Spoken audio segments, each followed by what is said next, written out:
Hi, lovely to have you here. Welcome to the Electro Revolution channel. My name is Michael and I'm a car and tech enthusiast.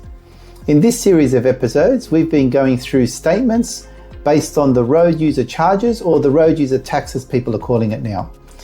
If you haven't watched the first 4 episodes, I highly recommend you go watch those, because this particular episode, the 5th and final, is a continuation of all of those.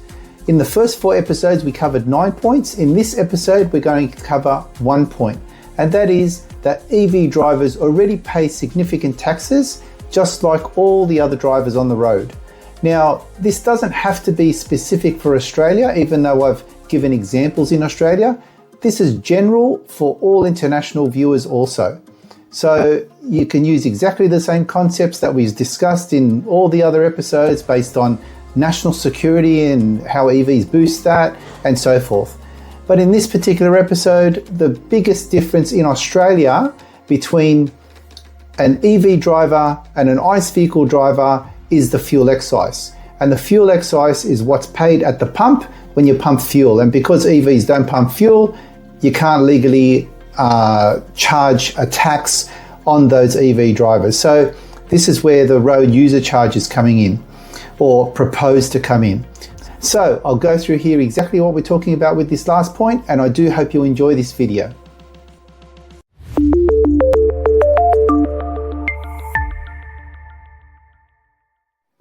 EV drivers already pay significant taxes. Now, when you look at this claim, it basically talks about EV drivers pay GST on electricity bills. EV drivers pay GST on the vehicles, and usually much higher priced vehicles than ICE cars, usually, not all the time, but that means as a percentage, highest GST on those vehicles. And of course, being some of those higher priced vehicles, they hit the threshold of a luxury car tax, where many of the other ICE vehicles don't. So there's additional taxes paid on those higher end EVs. So that's the claim for EV drivers already paying enough taxes. Now for the negative, well, there's not really anyone complaining about that. They're basically saying, look, GST is paid by ICE vehicle drivers too, maybe not as much, but the same. ICE vehicle drivers pay GST for many things, and for luxury car tax too, even for the ICE vehicles, if they're purchasing vehicles much higher than the tax threshold for the luxury car tax. So there's not much argument against that. We're all paying taxes.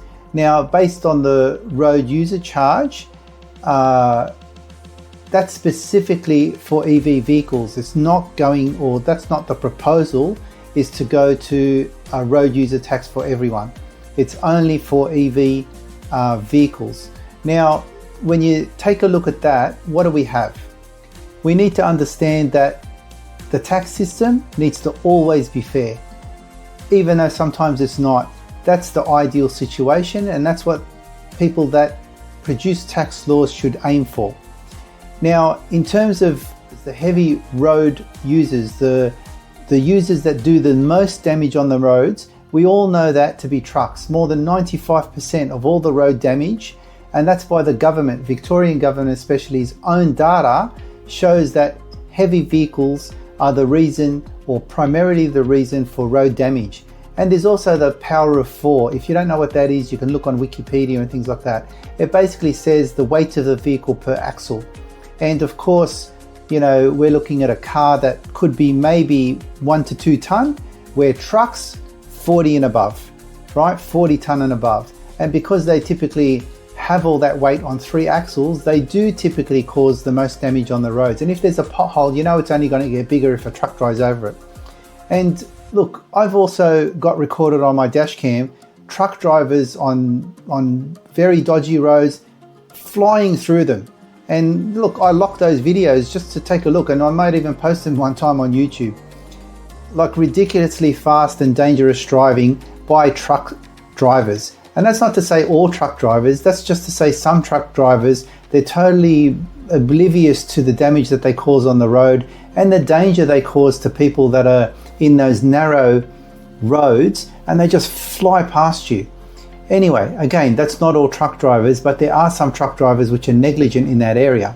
So we're looking at taxes here on EV vehicles, where the claim is that there's plenty of taxes already paid by EV vehicles.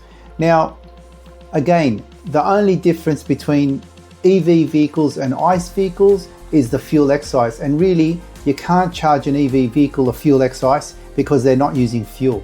It's like, as I mentioned in the one of the other earlier videos, it's like charging a tobacco tax on a non-smoker. The taxes are put on the smokers to reduce the likelihood of them smoking. Why should a non-smoker pay the taxes for a smoker? So nevertheless, that's what it really comes down to. And again, just to summarize my opinion, I don't actually have anything opposed to a road user charge. My only recommendation would be have it uniform against all road users and get rid of this fuel excise, because the fuel excise is essentially a carbon tax, and that should be really focused on the large emitters like the truck drivers and the mining people and things like that. They're the ones that should pay the most taxes, because unfortunately they're the ones that get the most exemptions and the most benefit from the tax system, because they don't actually pay that much taxes. When you look at comparing it to this, right? The HECS debt on most students, like, you know, the government makes an interest charge on all of the HECS debts for every single university student. The money that the government makes just from the HECS debt is actually more than the taxes they receive from big industry.